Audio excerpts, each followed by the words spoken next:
رونی کولمن، 8 قهرمانی متوالی در مستر المپیا، یکی از قدرتمندترین بدنسازان تاریخ است.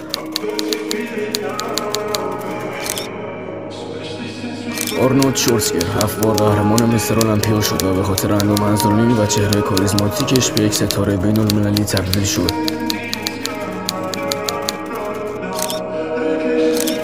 فیل هیس 7 بار قهرمان مستر المپیا شد و به خاطر فیزیک عضلانی و تفکیک عضلاتش شناخته می شود.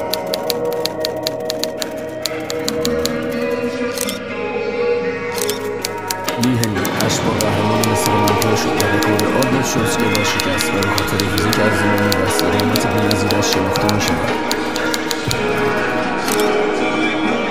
دورین ییتس 6 بار قهرمان مستر المپیا شد و به خاطر حجم عضلانی و قدرت فوق‌العاده‌اش شناخته می شود. او به خاطر استایل خاص